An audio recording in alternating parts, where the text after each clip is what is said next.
Bismillahirrahmanirrahim. Alhamdulillah Rabbil Alamin. Wassalatu wassalamu ala ashrafil anbiya'i wal mursalin Sayyidina Muhammad wa ala alihi wa ashabihi haqqa qadrihi wa miqdarihi al-azim. Amma ba'd. Muslimin dan muslimat, sahabat-sahabat yang dirahmati Allah Subhanahu wa taala sekalian.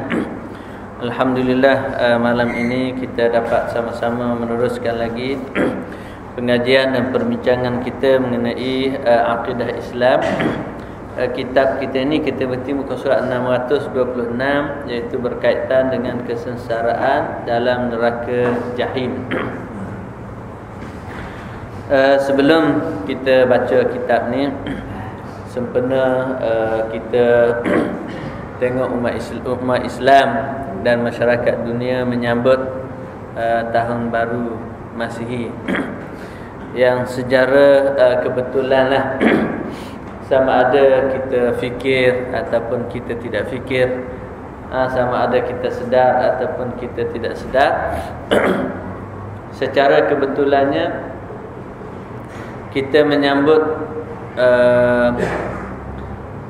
Maulidur Rasul ini pada 24 hari bulan Disember, dan orang-orang Kristian menyambut kelahiran Nabi Isa ni pada 25 Disember.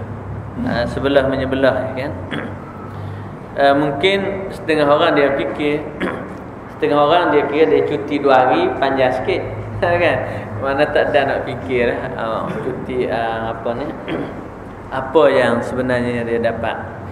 Tapi bagi kita orang Islam, sebenarnya kelahiran Nabi Muhammad dan kelahiran Nabi Isa alaihissalam ini adalah merupakan kelahiran dua utusan Allah Subhanahu wa taala. Rasul yang diutuskan untuk membimbing dan membawa rahmat kepada kita, membimbing kita dan bawa rahmat kepada kita. Kalau kita tengok di dalam Al-Quran, banyak Tuhan cerita tentang kelahiran para nabi dan para rasul. Banyak Tuhan cerita.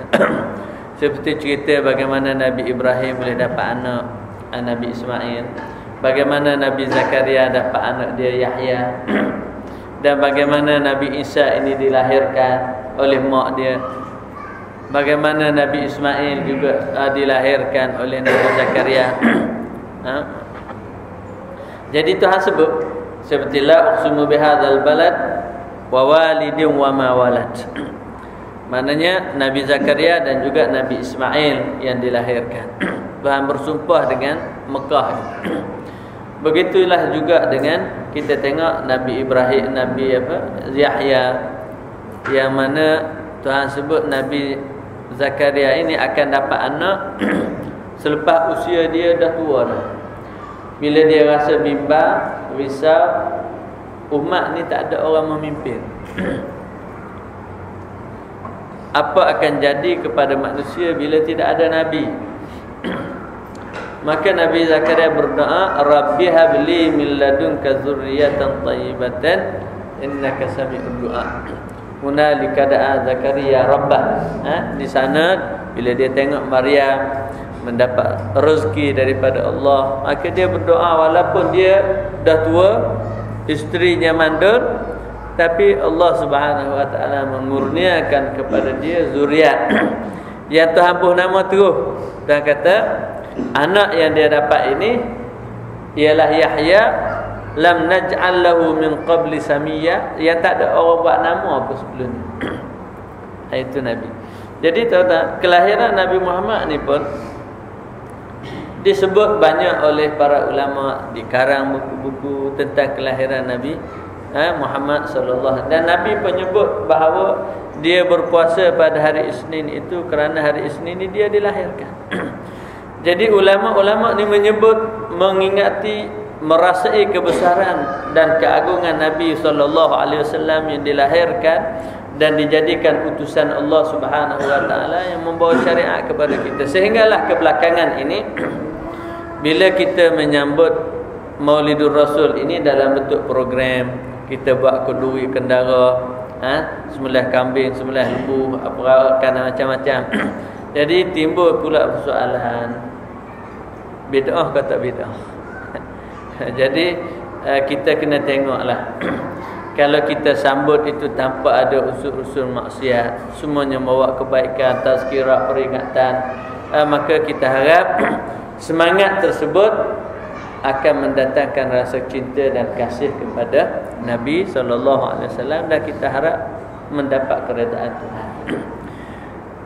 Dan kalau membawa kepada perkara-perkara munkar dan maksiat, kita harap kita jangan buatlah, sebab kita mengingati Nabi, kelahiran orang yang membawa panduan dan syariat kepada kita. Bagi hak yang nak menentang, yang kata sambut Maulid Rasul sampai bid'ah apa pun, kita tengok juga. Jangan sampai terlalu berlebihan. Kalau setakat menyambut kelahiran Nabi itu, bahkan itulah yang perlu, kerana kita zaman yang sudah orang kata ketandusan. Orang yang hilang punca, tak tahu nak jumpa siapa. Orang tidak ada jalan penyelesaian. Itu bagi Nabi Muhammad. Dan bagi Nabi Isa, Nabi Muhammad ini, kalau kita tengok kebesaran dia ini, kelahiran Nabi Musa dan Nabi Isa dan Nabi Muhammad ini, kalau kita tengok, dia merubah landscape pemikiran dunia dengan kelahiran sampai hari ini. Cuma agama Nabi Isa ini telah diseleweng, dan apa yang ada ini bukan lagi ajaran Nabi Isa yang sebenar. Dan tarikh kelahiran Nabi Isa ni pun, kalau kita tengok, bukan 25 Disember. Cuma kita je tengok Krismas begitulah, dia orang sambut-sambut lah, kita tak tahu kan. Bukan 25 Disember, tetapi mungkin lebih awal daripada Disember lagi lah. Sebab dalam Al-Quran bila bercerita tentang Nabi Isa dalam surah Maryam, surah Al-Imran, Tuhan tak sebut bila tarikh lahir, tapi Tuhan menyebut bahawa Nabi Isa ini dikandung oleh mak dia, dan tak cerita pula banyak mana kandungan dia. Jadi dengan itu para ulama kata kandungan ni kandungan biasalah, 9 bulan beranak lah, seperti mana kandungan kebanyakan manusia. Jadi bila dilahir, Tuhan sebut dalam Al-Quran, lahir di saat dan waktunya pokok kurma ni berbuah. Sebab waktu dia nak lahir, Maryam ni nak beranak, Tuhan suruh Maryam ni tepuk umbi pokok kurma tu, batang pokok kurma tu. Huzzi ilaiki bi jiz'in nakhlah. Huzzi ini maksudnya kalau bahasa Kelantan, ingguk, goyang pokok tu. Ingguk ajian. Goyang pokok. Kalau pokok kelapa, pokok kurma begitu, takkan dah larat orang nak beranak nak goyang. Maknanya dia gerak gilah batang tu sikit. Tusaqit alaiki rudaban janiyah. Maka buah kurma ini akan jatuh, makanlah, untuk ada tenaga kuat. Sebab orang perempuan nak bersalin ni kena ada tenaga tu. Tak ada tenaga tak boleh nak apa, lahirkan baby tu. Sebab itu kerana orang perempuan nak bersalin, dia makan kurma. Sebab kurma ni dia glukos, bagi tenaga cepat. Madu ke ataupun kurma. Okey. Jadi buah kurma ini kalau kita tengok, dia berbuah di musim panas. Bukan buah dalam musim sejuk. Buah kurma tak ada musim sejuk. Kalau kita duduk di Mesir, Syria, Palestin, Nabi Isa ni lahir di Palestin, supaya kita tahu. Lahir di Palestin. Palestin ini kadang-kadang turun salji. 25 Disember ini adalah pertengahan musim sejuk. Sebab dia mula dalam bulan 9 ni. Bulan 8 mula masuk sikit, bulan 9, 10, 11, 12 ni ke sejuk ni. 12, 1 salji kadang turun. 1 tu kira kadang-kadang salji pun turun dah. Macam tahun lepas salji. 12, 1, 2, 3, 4 mana bertukarlah. Musim bunga, musim luruh balik. Dia ada 4 musim. Jadi Quran sebut dia lahir pada pertengahan bulan, kalau kita boleh sebutnya pada pertengahan musim panas, bukan pertengahan musim sejuk. Walaupun yang disebut sekarang ni lahir pada pertengahan musim sejuk yang kita sambut hari ini. Kalau menurut Ahmad Didat, Kata dia yang menyambut 25 Disember ini sebenarnya bukan tarikh lahir Nabi Isa. Cuma bagi penyembah-penyembah berhala, bila Konstantin masuk Kristian dan menerima sebagai penganut ajaran Kristian, maka orang Konstantin yang maharaja pada waktu itu mahu supaya masa yang dipanggil perayaan mereka menyembah Tuhan matahari itu dijadikan waktu tarikh kelahiran Nabi Isa alaihi salam.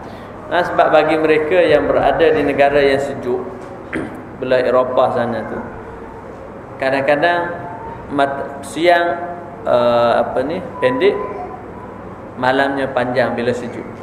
Jadi seolah-olah matahari bila dah pergi jauh, seolah-olah bagi mereka matahari ini akan dimakan oleh kuasa jahat, kuasa syaitan. Jadi bila 25 Disember ni matahari muncul semula, ini seolah-olah kemenangan kepada kuasa matahari ini, dan dia lahir semula untuk membawa cahaya kepada mereka. Maka dijadikan itu sebagai Tuhan mereka. Jadi bila Konstantin ni masuk Kristian, maka dia mahu supaya tarikh tersebut dijadikan tarikh kelahiran anak Tuhan. Sebab mereka beranggapan bahawa Nabi Isa ni sebagai anak Tuhan, maka dijadikan itulah tarikh kelahirannya. Jadi bagi kita orang Islam, tarikh kelahiran Nabi Muhammad ini menjadi kalender kepada umat Islam, iaitu kalender hijrah. Walaupun bermula daripada hijrah Nabi, tapi ulama dulu berselisih nak mula daripada tahun hijrah ke nak mula daripada tahun lahir.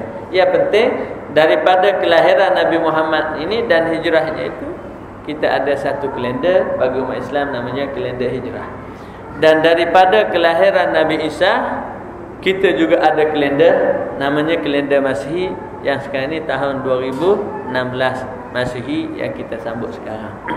Jadi kita sekarang ni kadang-kadang tak kira pun Masihi itu Masihi lah apanya, itu adalah Nabi Isa. Jadi 25 Disember ini bukan tarikh lahirnya, kerana kita orang Islam yakin bahawa Nabi Muhammad adalah utusan Allah dan Rasul, sama dengan Nabi-Nabi lain. Iaitu yang paling dekat dengan Nabi Muhammad ialah Nabi Isa AS yang telah dilahirkan oleh Maryam.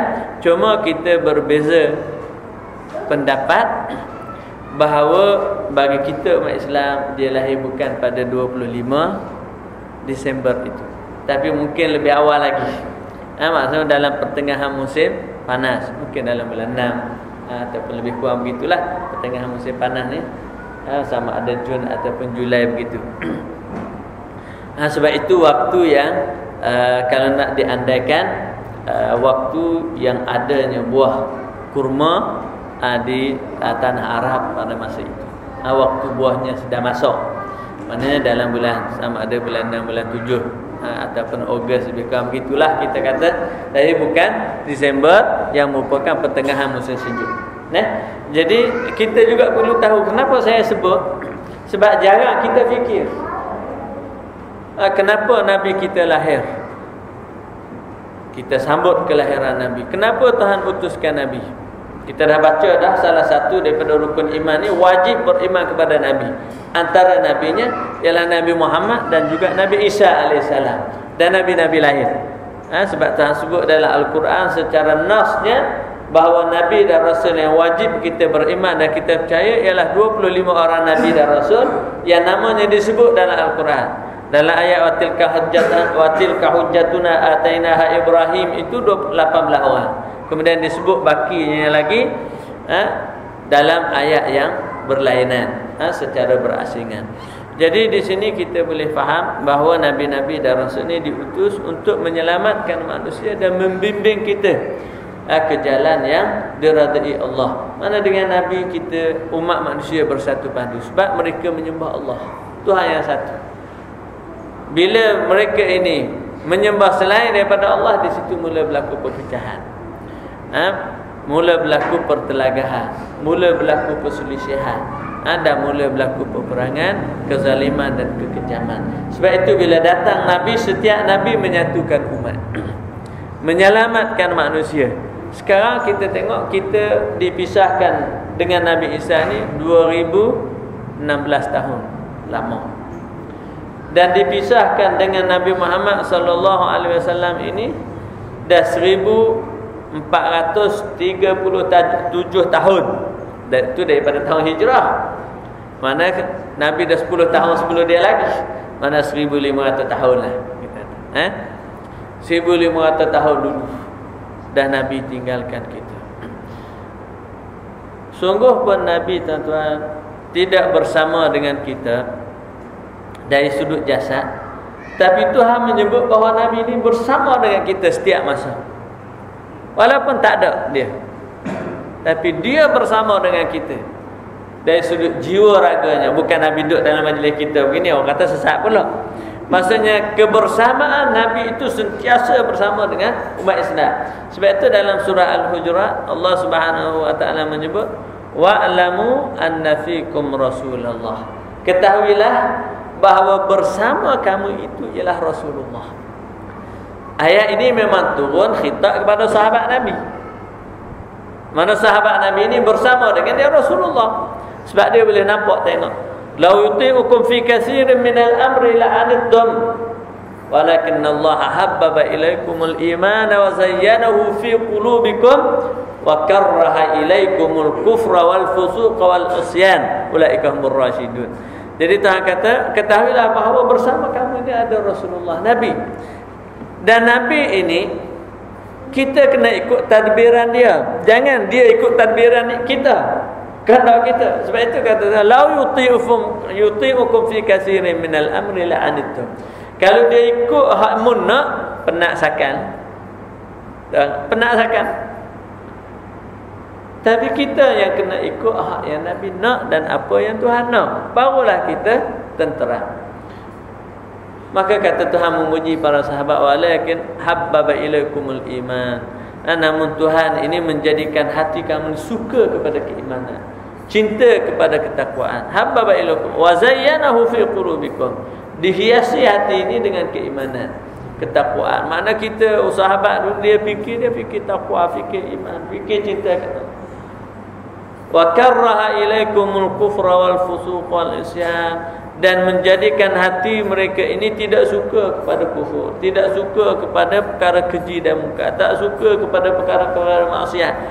Jadi kita ni tuan-tuan, untuk tak buat maksiat, dia mesti tak nak dulu. Kalau hati duk nak, mana mudah sangat nak terjerumus buat. Sebab apa dah? Orang kata faktor tu dah ada dah. Keinginan pun ada.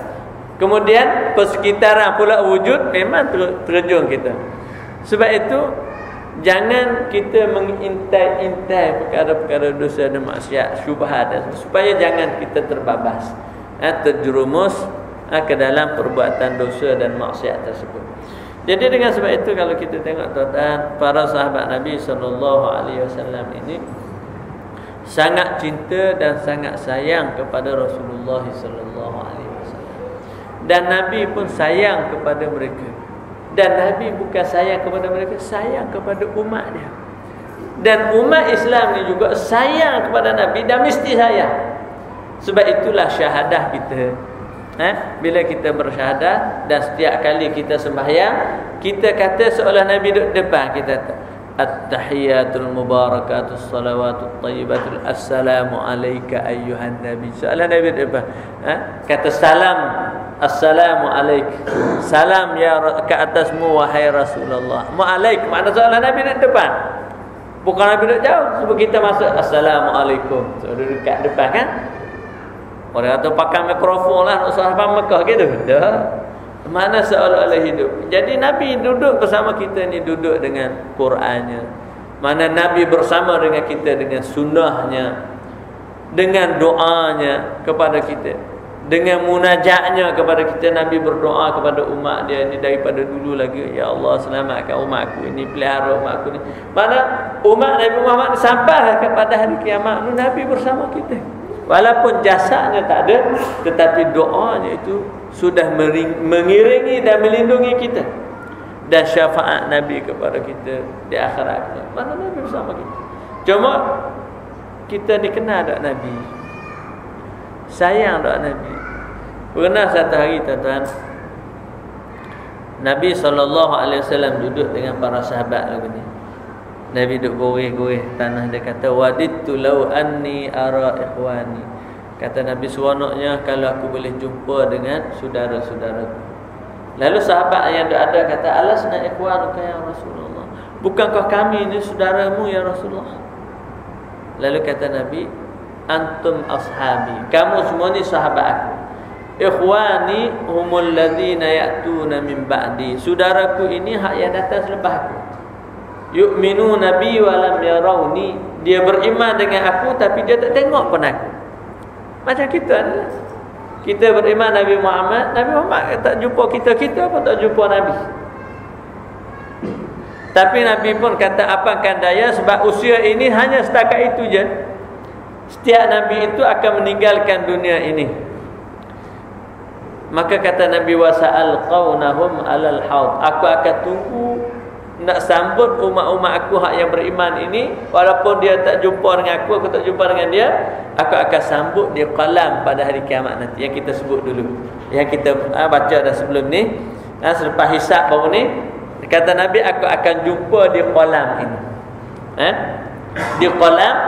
Cuma kita dah sebut baru ni dalam pengajian kita, qalam Nabi yang dikatakan Kausar ini, sama ada dia duduk sebelum titian Siratul Mustaqim untuk sebelum masuk syurga, ataupun dia duduk ini selepas kebangkitan, dia duduk di pada mahsyar.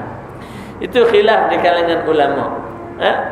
Sebilangannya mengatakan bahawa duduk betul-betul di pada mahsyar, sebab bila orang bangkit daripada kubur dalam keadaan dahaga, mereka nak minum air.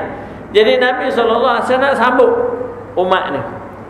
Sa'al qawnahum, aku nak sambut jumpa dia ni di haud, kolam ni nanti. Lalu sahabat tanya, ya Rasulullah, wa kaifa ta'rifunahu? Tuhan boleh kenal lagu mana? Tak pernah jumpa, tak pernah tengok. Macam kita lah sekarang ni, kita nak sambut orang daripada Mesir, Syekh besar-besar hari ni, kita nak pergi sambut di airport. Nak buat macam mana, kita tak kenal dia, rupa tak pernah tengok, nama aja tahu. Kalau nama lagi tak kenal, lagi macam kita nama tak kenal ni. Sebab itu kita pergi di airport kan, selalu kita pergi airport kita kan, airport luar negara kan, bila dia nak sambut orang, masing-masing tak kenal, dia buat apa? Akad nama, akad syarikat kan, tak. Jadi kita tu orang nak sambut kita pergi nak sambut macam. Begitulah juga nanti dalam kubur, bila dah dikubumikan nanti, malaikat akan mari tanya, tunjuk gambarmu, kenal tak ni siapa ni? Nabi Muhammad. Orang beriman akan boleh jawab. Orang tak beriman, dia azab dan disiksa dalam kubur. Itu yang dikatakan fitnatul kubur. Bila Tuhan tanya, siapa Tuhan kamu, siapa Nabi kamu, kamu kenal ada orang ni, iaitu Nabi Muhammad SAW. Jadi Nabi tuan-tuan nak sambut kita. Sahabat kata, kenal macam mana ya Rasulullah? Lalu kata Nabi SAW membawa perumpamaan. Kata dia, bagaimana sekiranya kamu mempunyai sekumpulan ternakan lembu yang warna dia tu macam-macam, ada merah, ada kuning, ada hitam, tapi dalam kalangan banyak-banyak lembu yang merah hitam itu, ada sekumpulan lembu yang tumpuk putih pada dahi dan pada kaki dia, macam lembu susu yang putih-putih tu kan. Kan ada tampar putih-putih di dahi, selalu lembu tumpuk kita kata tu, ada tampung kat dahi ataupun dekat dengan kaki dia, macam belang itu. Apakah kamu boleh membezakan di antara lembu-lembu tersebut? Kata dia, bahkan, kata sahabat, bahkan ya Rasulullah boleh.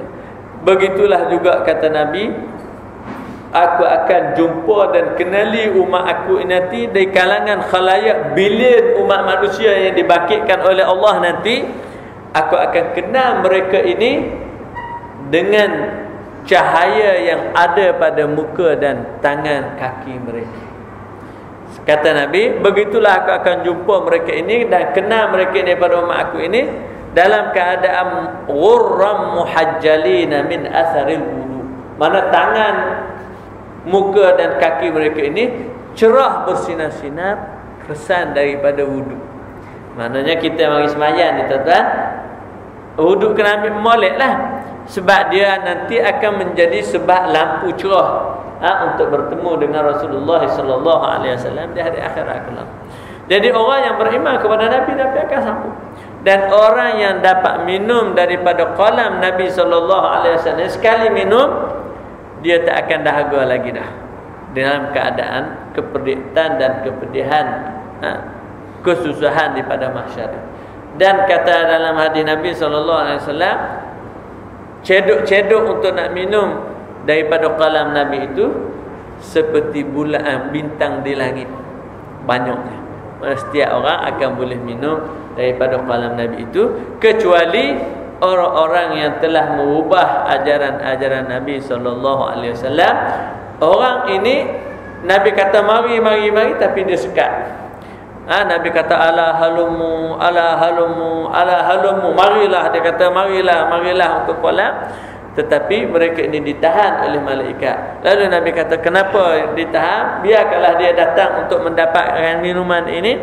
Lalu malaikat memberitahu bahawa mereka ini telah merubah, telah menyeleweng daripada apa yang telah diajar oleh Nabi, sebagaimana hadis yang kita baca dalam bab yang telah kita baca dalam pengajian kita yang lepas, tentang sirah ini. Ya, Nabi kata fa'aqulu suhqan. Dia kata kalau begitu celakalah, berambulah, jangan duk mari. Mana Nabi murka kepada orang yang telah menyeleweng ajaran-ajaran yang telah dibawa oleh Nabi Muhammad sallallahu alaihi wasallam. Jadi dengan sebab itu tuan-tuan dan rahmati Allah, Nabi ini bila dia datang, supaya kita faham, dia datang dia pergi. Maksudnya sunnah dan Allah Subhanahu Wa Taala daripada dulu pun, Nabi Adam datang dia mati, Idris, Nuh, Hud, Saleh, sampailah kepada Nabi Isa, Nabi Muhammad, semua mereka ini mati. Dan umatnya akan kekal dengan ajaran yang telah dibawa. Sehinggalah mereka menyeleweng, Tuhan hantar Nabi lah, Rasul yang lain, sehinggalah sampai kepada Nabi Muhammad sallallahu alaihi wasallam. Nabi mati, tetapi syariatnya dipelihara oleh Allah. Syariat Nabi Muhammad dipelihara, sementara syariat Nabi Isa, syariat Nabi Musa, semuanya telah diseleweng oleh kaum dan umatnya, sehingga tidak ada lagi kebenaran yang boleh dipegang. Walaupun ada sedikit sebanyak kebenaran, tetapi untuk mendapat kepastian daripada kebenaran itu adalah sangat sukar. Sebab itu di dalam Taurat telah diseleweng, hak benar tak ada dah. Hak dalam Injil sama juga diseleweng. Kita tengok paling kecil seleweng macam tengok isu tempat kita nak buat kalimah Allah. Kenapa dia nak kalimah Allah di sini? Kalaulah betul-betul nak, suruhlah Vatikan isytiharkan semua kalimah dalam Bible itu ditukar daripada Jesus itu kepada Allah. Nak Vatikan tak nak isytihar. Kalau betul-betul lah kata itu dah kebenaran, isytiharkan semua, digunakan pakai untuk semua. Tak nak, tapi kenapa di sini diubah? Ini di antara perkara-perkara yang paling kecil. Sebab ini melibatkan kitab suci dan panduan kepada umat manusia. Mana diguna pakai di sini sama juga diguna pakai di tempat lain dalam bahasa dan bangsa yang berbeza. Jadi dengan sebab itu tuan-tuan, kita tengok Nabi ini adalah utusan Allah yang Tuhan bawa untuk membimbing kita dan umat manusia. Dan Nabi pergi, syariatnya kekal. Syariat Nabi Muhammad kekal sehingga hari kiamat. Jadi tidak ada yang boleh menyelamatkan kita umat Islam kecuali dengan berpandukan kepada syariatnya. Jadi bila dah Nabi pergi, nak faham syariat, nak faham macam mana? Bolehkah kita atas surah ni kita buat faham ikut kita sendiri? Apa akan jadi? Kita akan faham, kita Melayu, kita akan faham Islam mengikut versi Melayu, surah Melayu, masjid Melayu gitu. Apa akan jadi nanti? Rusak habis. Sebab itu Nabi dah beritahu al-ulama warasatul anbiya. Para ulama ini pewaris kepada para nabi. Jadi dengan sebab itu Nabi mengajar sahabatnya. Maka Nabi dah membuat satu deklarasi declare ijtihad. Nabi kata ashabi kan nujum, sahabat aku ni macam bintang di langit. Bi ayyihi muqtadaitum ihtadaitum, muturu hak mana sahaja daripada sahabat aku ni kamu dapat hidayah. Kerana sahabat-sahabat Nabi semuanya adil, semuanya orang-orang yang soleh, bertakwa kepada Allah Subhanahu wa taala. Kemudian sahabat ini dia mengajar pula murid dia, namanya tabi'in. Hak belajar daripada tabi'in ni pula ramai. Seperti Imam Syafi'i, Imam Abu Hanifah, Imam Malik. Itu orang panggil tabi'in sebab dia mengaji dengan sahabat-sahabat Nabi. Imam Ahmad, itu orang panggil imam-imam mazhab. Maksud imam mazhab ni mana imam-imam, orang-orang yang alim dalam bidang agama, dan mereka ini berijtihad dalam menentukan hukum hakam dalam agama. Sebab itu dipanggil imam mujtahid, imam mazhab. Apa maksud imam mazhab? Maksudnya kita mengikut imam-imam yang telah mempunyai keilmuan yang mantap dan keupayaan dalam memahami maksud-maksud Al-Quran dan Sunnah, dan boleh mengistinbat dan mengeluarkan hukum hakam berasaskan Al-Quran dan juga hadis Nabi SAW. Jadi imam-imam besar ini, ulama-ulama dalam bidang ini, mewariskan kepada murid selepas dia, guru-guru.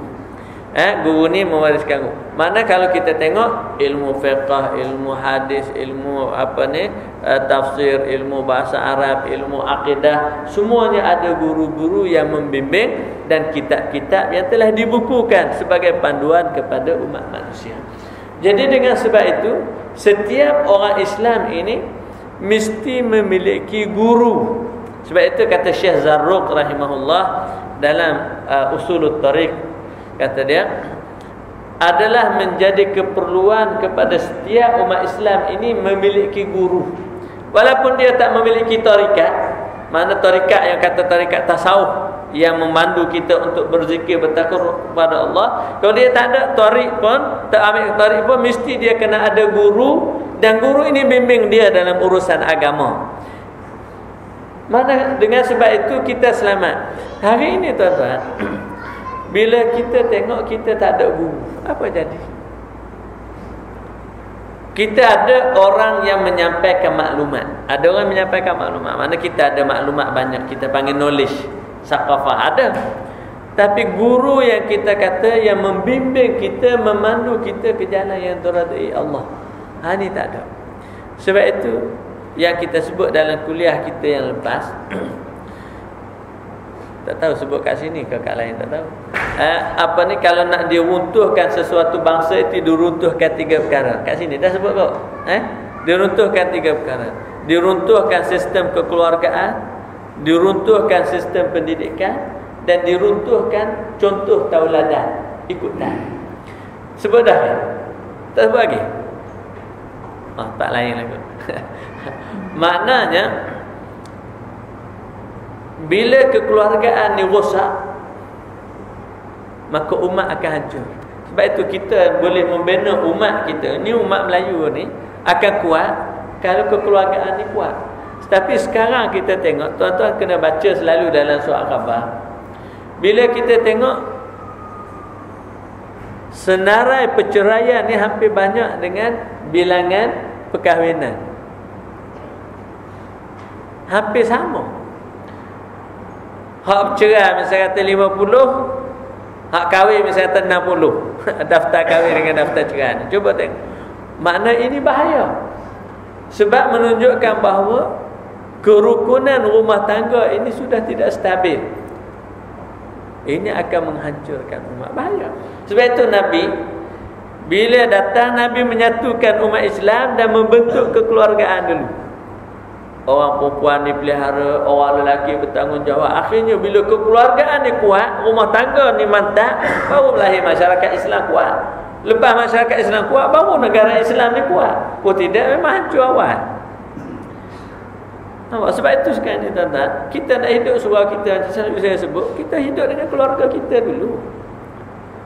Baru kita boleh. Kita nak pergi cari kat mana nak suruh penuh surau kita, kita bawa anak isteri kita belakang penuh. Bawa penuh. Bising sikit tak apa. Dia bising hari ni, esok tak bising. Atau dia bising 2 tahun ni, 3 tahun lagi tak bising. Dah besar kan? Kita boleh ajar dia kena.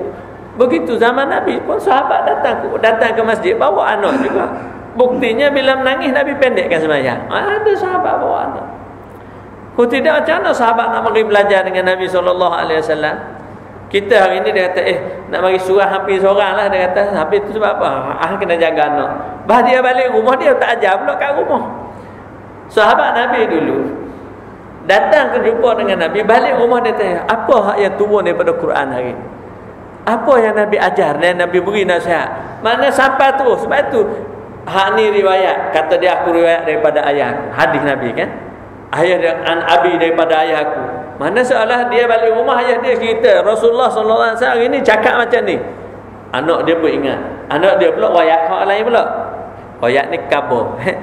Beritahu kepada orang lain pula. Mana begitu Ustaz? Kita sekarang ni kita mari surah, kita dengar kita saja, kita balik kita pun tak khabar kat rumah kita. Kita tak khabar kat anak kita. Nak khabar lagu mana dia kata nak beritahu. Payah juga bawa belakang. Pakat dengar belakang, tak payah khabar-khabar. Mana hak dengar dapat apa? Dia dengar dapat apa? Boleh belakang. Bawa belakang. Kan nampak? Dapat. Jadi dengan sebab itu tuan-tuan, sahabat-sahabat ni begitu.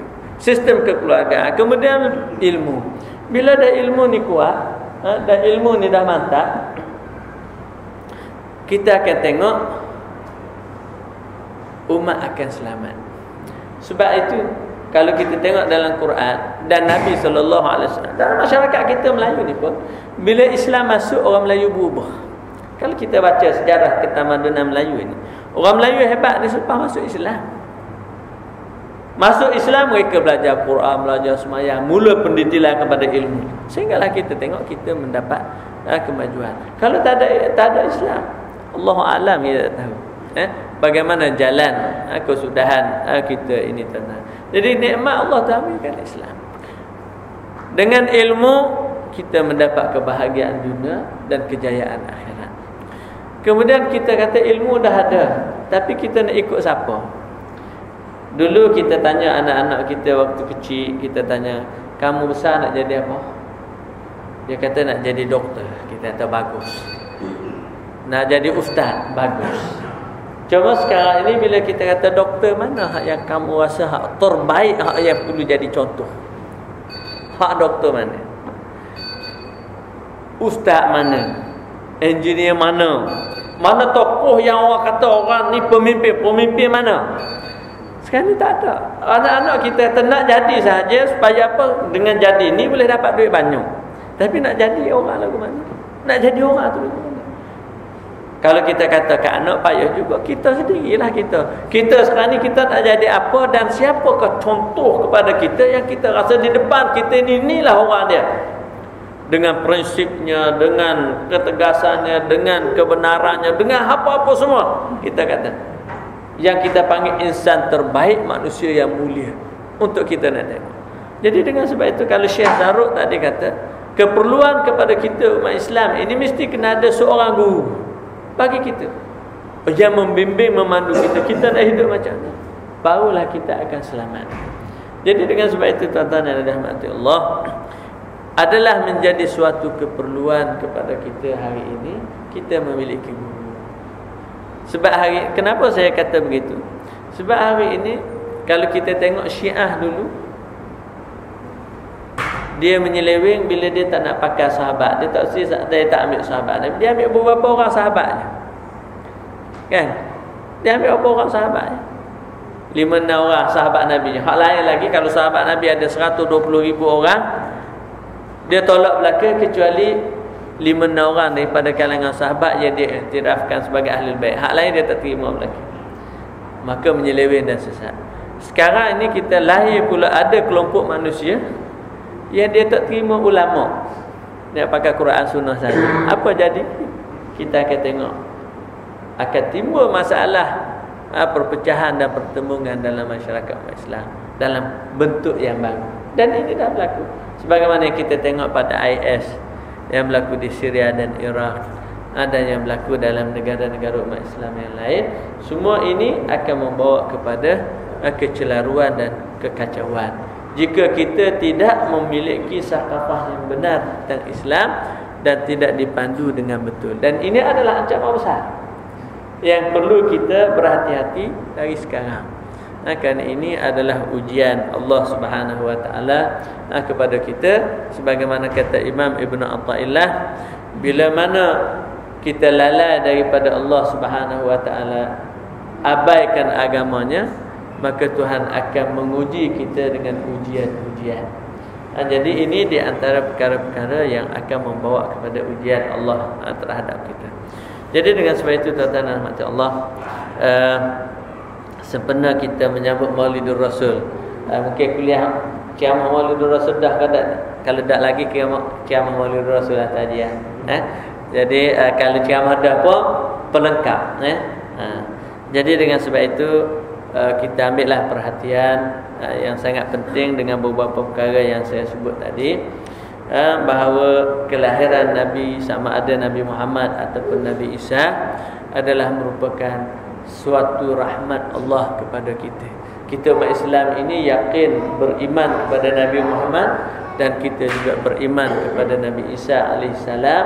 Dia sebagai Rasul utusan Allah yang memandu dan membimbing umat manusia ke jalan yang diridai Allah Subhanahu wa taala. Dan dia bukan Tuhan, dia juga bukan anak Tuhan, tapi dia adalah manusia biasa yang dilahirkan oleh seorang insan yang suci, iaitu maknya Maryam, tanpa ayah. Dan itulah kehendak Allah Subhanahu wa taala untuk menzahirkan mukjizat kebesaran Allah Subhanahu wa taala dan mukjizat Nabi Isa alaihissalam sebagai panduan kepada kita, yang hanya menerima bahawa hidup ini hanyalah material dan sebab musabab. Tuhan kata dia boleh buat tanpa sebab, dia boleh buat adanya musabab tanpa sebab. Ini adalah kekuasaan Allah. Sebagaimana lahirnya Isa tanpa ayah, begitulah juga lahirnya Nabi Adam tanpa ayah, tanpa mak. Sebab itu Tuhan kata, inna masala Isa indallah kamasali Adam khalaqahu min turabin summa qala lahu kun fayakun. Nabi Isa dan Nabi Adam ini adalah sama sahaja di sisi Tuhan, iaitu Nabi Adam tanpa mak, tanpa ayah. Tuhan kata, jadilah kamu wahai Adam sebagai seorang manusia, maka Adamlah dia. Dan Nabi Isa pula tanpa ayah, maka bila Tuhan kata dia menghendaki untuk mengutuskan penyelamat kepada manusia, maka lahirlah Nabi Isa. Walaupun Siti Maryam telah mempertikaikan bagaimana dia nak lahir dalam keadaan dia tidak disentuh oleh mana-mana manusia. Sahabat Maryam kata, qala anna yakunu li ghulamu wa lam yamsasni bashar. Wahai malaikat, lagu mana, bagaimana saya boleh melahirkan seorang anak dalam keadaan saya tidak pernah disentuh oleh mana-mana lelaki. Karena Maryam ini seorang yang sangat suci, tetapi kehendak Allah Subhanahu wa taala daripada ibu yang suci dan mulia ini melahirkan seorang nabi utusan Allah Subhanahu wa taala. Itulah Nabi Isa. Bukan bulan Disembernya yang kita nak, sebab setengah orang dia sensitif sangat. Dia kata Christmas apa tak boleh sambut. Memang kita nak sambut apa, bukan kepercayaan kita apa. Cuma kita yang jadi peningnya sambut tahun baru detik 12 11.50 deh. 11.59 60 dung tembok. Dah apa benda, baik tidur kat rumah, tapi dia rasa itulah tahun baru. Jadi tahun baru ni bagi dia adalah perubahan jam, terbit naiknya matahari sahaja. Tapi bagi kita umat Islam, Tuhan kata wal asri innal insana lafi khusr. Sama ada kita sambut tahun baru ini adalah kerana kelahiran Nabi Isa, ataupun tahun baru ini kerana kelahirannya itu Nabi Muhammad sallallahu alaihi wasallam, setiap manusia yang turun naik terbit tenggelamnya matahari, kita dalam kerugian kalau kita tidak memiliki keimanan kepada Allah dan kepada Rasulullah sallallahu alaihi wasallam, dan kita juga tidak memiliki amal-amal soleh. Dan ini semua tidak akan menyelamatkan kita. Jadi walaupun Nabi memberi syafaat kepada kita, kita tetap dituntut untuk melakukan amal-amal soleh. Sehingga Nabi sallallahu alaihi wasallam menyebut di dalam hadis Nabi sallallahu alaihi wasallam kepada anak dia, wahai Fatimah, i'mali. Wahai Fatimah, mu buat amal. Jangan kamu kata aku ni anak Muhammad tak beramal pun tak apa dah. I'mali, buat. Mana jangan apa yang dia sebut hadis yang lain tu,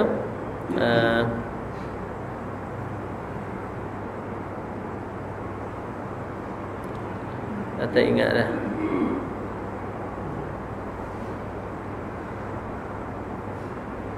Tak ingat dah matanya. Jadi maknanya apa ni?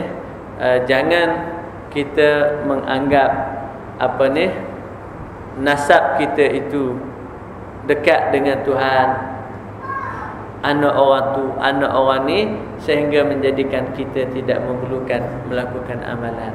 Kerana Allah Subhanahu wa taala menetapkan bahawa setiap orang akan dihisap mengikut amalan yang dilakukan oleh mereka masing-masing, sebagaimana yang kita telah baca pada pengajian kita yang lepas. Jadi insya-Allah kita sambung pengajian kita pada minggu akan datang mengenai kesengsaraan api neraka setelah kita kenal nama-nama neraka yang Tuhan sebut di dalam Al-Quran. Jadi insya-Allah kita bincang pengajian kita tentang api neraka ini dalam pengajian kita yang lepas. Terima kasih akan datang insya-Allah. Terima kasih atas perhatian tuan-tuan. Mohon maaf kalau ada tersalah silap, dan kita mungkin menyebut tentang Maulidur Rasul malam ni. Sebenarnya kita menyambut Maulidur Rasul dan juga semangat tahun baru yang memerlukan kepada perubahan. Jadi mudah-mudahan apa yang kita sebut sedikit sebanyak itu boleh memberikan keinsafan, kesedaran kepada kita untuk kita berubah. Berubah ini bukan kata jadi baik saja, tak. Berubah ini untuk menjadi yang terbaik. Kalau kita sebelum ni dah baik dah pun, mana kita mesti memilih untuk menjadi yang terbaik, umat yang terbaik, orang yang terbaik. Mudah-mudahan Allah Subhanahu wa taala merahmati. Nasallallahu Subhanahu wa taala an yaj'alana minal ladzina yastami'una al-qawla yattabi'una ahsanah. Allahumma anfa'na bima 'allamtana wa 'allimna ma yanfa'una wa zidna ilman nafi'an bi rahmatika ya arhamar rahimin. Wa sallallahu ala sayyidina Muhammad wa ala alihi wa sahbihi ajma'in walhamdulillahi rabbil alamin. Wassalamu alaikum warahmatullahi wabarakatuh.